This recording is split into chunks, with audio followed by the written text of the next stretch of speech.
رک کر ہوتا ہے۔ وہ دنیا جسے ہماری انا نہیں جانتی، ہمارا دماغ نہیں جانتا۔ انا کا فیلڈ ہے موومنٹ، جبکہ سیلف کا فیلڈ ہے نو موومنٹ۔ وہاں حرکت کا سکہ چلتا ہے اور یہاں سکوت کا، اور یہی میڈیٹیشن کا، عبادت کا مقصد ہوتا ہے۔ سکوت، سٹلنس، رکنا، ٹھہرنا، قیام کرنا۔ تم کوئی بھی میڈیٹیشن کر رہے ہو تو اس کا مقصد بس سٹلنس ہو، اس کا مقصد بس رکنا ہو۔ لیکن تم میڈیٹیشن بھی کرتے ہو تو یہ دیکھتے رہتے ہو، سکون تو نہیں ہوا، انزائٹی تو کم نہیں ہوئی، خیال تو آنا بند نہیں ہوئے، کچھ ہو تو نہیں رہا۔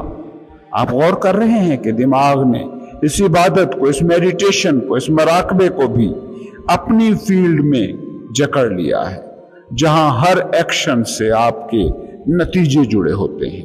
حالانکہ عبادت ہو یا میڈیٹیشن ہو یا مراقبہ ہو، اس کا ان اٹ سیلف مطلب ہے وہ حالت جس میں مائنڈ نہیں ہے۔ نو مائنڈ کی حالت کا نام ہی تو میڈیٹیشن ہے۔ جبکہ میڈیٹیشن کرتے ہوئے بھی نظر نتیجے پر ہو تو یہ حرکت ہے، یہ موومنٹ ہے، اور ہر موومنٹ آپ کو آپ سے دور لے جاتی ہے۔ آپ کو آپ تک پہنچنا ہو تو پھر موومنٹ، حرکت کام نہیں آئے گی، وہاں رکنا کام آئے گا، وہاں سٹلنس کام آئے گی۔ جسے خود کو پانا ہو اسے سب رستے چھوڑ کر الگ کھڑے ہونا ہوگا، کیونکہ خود کی طرف کوئی بھی رستہ کبھی نہیں جاتا، بلکہ یوں ہے کہ خود تک پہنچنے کے لیے رستے کی ضرورت ہی نہیں ہے۔ یاد رکھو، رستوں کی ضرورت دوسروں تک پہنچنے کے لیے ہوتی ہے۔ آپ کو دوست کے پاس جانا ہے تو اٹھیں گے، گاڑی نکالیں گے، سفر کریں گے اور پہنچیں گے۔ لیکن آپ کو خود تک پہنچنا ہے، اب کیا کریں گے؟ اب کون سی گاڑی نکالیں گے؟ کون سے رستے کو چنیں گے؟ کون سے رستے پر چلیں گے؟ خود تک پہنچنے کا ایک ہی راستہ ہے، ہر راستے کو چھوڑ کر ایک طرف کھڑے ہو جاؤ۔ یہ ایک ایسا سفر ہے جس کی منزل اسے ملتی ہے جو چلتا ہی نہیں۔ اس کو سمجھنے کی کوشش کرو۔ جو بھی رستہ ہو، جس پر بھی چلا جا سکتا ہو، وہ تم ہی بناؤ گے نا، تمہارا ہی بنایا ہوا ہوگا نا۔ اس کا مطلب یہ ہے کہ وہ نیچرل نہیں ہے، تمہارا ہی بنایا ہوا ہے۔ اس کا مطلب ہے انائی دماغ کا تخلیق کرتا ہے۔ اس بات کو سمجھو۔ راستہ کب بنتا ہے؟ مثال کے طور پر لاہور سے کراچی تک تار کول سڑک بنانی ہے۔ اب یہ ایک رستہ ہے جو بنانا ہے، اس میں دونوں چیزیں طے ہیں۔ یہ کراچی ہے جہاں سے رستہ شروع ہوگا، اور وہ لاہور ہے جو اس راستے کی منزل ہے، جہاں پہنچنا ہے۔ مطلب یہ کہ راستہ بنانے کے لیے منزل کا پہلے سے معلوم ہونا ضروری ہے۔ اب آپ کہتے ہو کہ خود تک پہنچنا ہے اور اس کا راستہ یہ ہے، مطلب یہ کہ آپ اس منزل سے آگاہ ہیں، آپ خود تک پہنچے ہی ہوئے ہیں۔ اور اگر آپ خود تک پہنچے ہی ہوئے ہیں تو خود تک پہنچنے کا راستہ کیوں بنائیں گے اور کیسے بنائیں گے؟ اس کو ایک اور مثال سے دیکھیں۔ مجھے آپ کے گھر تک آنا ہے اور اس کے لیے میں راستہ بناتا ہوں، لیکن سوال یہ ہے کہ اگر مجھے آپ کے گھر کا پتہ ہے جس کے لیے میں راستہ بنا رہا ہوں، تو ایکچولی مجھے راستہ بنانے کی ضرورت ہی کیوں ہے؟ مجھے آپ کے گھر کا پتہ معلوم ہے تو اس کا مطلب ہی یہ ہے کہ کوئی راستہ تو اس طرف پہلے سے ہی جاتا ہوگا۔ پرانے دور کے صوفی اپنے مریدوں کو ایک بات کہا کرتے تھے، دیکھو جب تم خدا کو پاؤ گے تو تم چیخ کر کہو گے، ارے تمہیں تو میں پہلے ہی سے جانتا تھا۔ کیوں وہ یہ بات کرتے تھے؟ اس کو سمجھو۔ کیونکہ اگر کوئی خدا تک پہنچ گیا ہے اور یہ نہیں کہہ سکتا کہ میں تمہیں پہلے سے ہی پہچانتا ہوں، تو وہ کہے گا کیسے کہ یہ خدا ہے؟ پہلے سے پہچانتے ہوگے تو ہی پہچان سکو گے نا، ادروائز ریکگنیشن از امپاسبل۔ اگر کوئی خدا تک پہنچ جائے اور اسے معلوم ہی نہ ہو اور کھڑا پوچھ رہا ہو کہ آپ کون ہو، تو اس کا کیا مطلب ہوا؟ اگر خدا آئے اور اسے تم پہچان لو تو اس کا مطلب تو یہ ہے کہ کوئی آپ میں پوائنٹ ہے جو اسے جانتا ہے، دوسری صورت میں خدا کو پہچانا ہی کیسے جا سکتا؟ یاد رکھو، ہم جانے کو ہی پہچان سکتے ہیں۔ اس کا مطلب یہ ہے کہ ہر خود جانتا ہے کہ خدا کیا ہے، کہاں ہے۔ اور اگر آپ جانتے ہی ہیں کہ الٹیمیٹ ریئلٹی یہ ہے، خدا یہ ہے، تو پھر راستے کی ضرورت ہی کہاں رہی؟ اس لیے سمجھو کہ جسے حتمی سچ کا پتہ نہیں وہ راستے بناتا ہے، وہ راستوں پر چلتا ہے، اور جسے پتہ ہے اسے راستے کی ضرورت ہی نہیں ہوتی۔ اور آپ اگر کسی کے سجھائے گئے راستے پر چلتے ہیں تو اس کا مطلب کیا ہوا کہ راستہ تو بناتا وہی ہے جو نہیں جانتا، اور جو نہیں جانتا اس کے بنائے ہوئے راستے پر چل کر آپ آخر کہاں پہنچو گے۔ اس لیے سمجھو کہ یہ جتنے بھی مذاہب ہیں، یہ جتنی بھی عبادتیں بتاتے ہیں، ان کا مقصد بس ایک ہوتا ہے، رکنا سیکھو، رک جاؤ، سٹل ہونا سیکھو، دوڑنے سے رکو، خاموش رہنا سیکھو۔ ہر نبی جو عبادات دیتا ہے ان کا مقصد یہی ہوتا ہے، ہر صوفی جو مراقبے سکھاتا ہے ان کا مقصد یہی ہوتا ہے، ہر گرو جو میڈیٹیشن کراتا ہے اس کا مقصد یہی ہوتا ہے۔ وہ راستہ نہیں دیتے، وہ راستوں کو مٹاتے ہیں تاکہ تم میں موجود وہ پوائنٹ بیدار ہو جائے جو جانتا ہے کہ وہ کیا ہے، جو جانتا ہے کہ خدا کیا ہے، جو جانتا ہے کہ حتمی سچ کیا ہے۔ تم کبھی اپنے چلنے پر، اپنی دوڑ دھوپ پر، اپنی جد و جہد کی نیچر پر غور کرنا، اور اپنی ہی کیوں، اس دوڑتی ہوئی پوری دنیا کو دیکھنا، سارے لوگوں کو دیکھنا جو چل رہے ہیں۔ وہ کیوں چل رہے ہیں؟ کیونکہ یہ سارے بیمار ہیں۔ یاد رکھنا، بیمار ہی چلتا ہے۔ ایک شخص ہے جو دن رات دوڑ دھوپ کرتا ہے، نوکری دفتر دکان کی طرف دوڑتا ہے۔ یہ بھری ہوئی سڑکیں، ٹریفک کا شور، یہ فیکٹریاں، یہ ساری گہما گہمی، یہ سارا شور، اس سب پر غور تو کرو، یہ کیوں ہے؟ فرض کرو تمہاری ساری معاشی ضرورتیں پوری ہو جائیں، تمہارے بینک میں اتنے پیسے ہوں جو تمہاری خواہش سے 100 گنا زیادہ ہوں، صحت پرفیکٹ ہو، کسی بال تک میں کوئی درد نہ ہو، کوئی بھی روحانی، ذہنی، جسمانی، سیاسی، معاشی مسئلہ نہ ہو، بتاؤ کیا تم دوڑو گے؟ کیا تم پھر بھی یہ ریٹ ریس دوڑو گے جو دوڑ رہے ہو؟ اس کا مطلب یہ ہوا کہ دوڑتا ہی وہ ہے، کوشش ہی وہ کرتا ہے جو بیمار ہے۔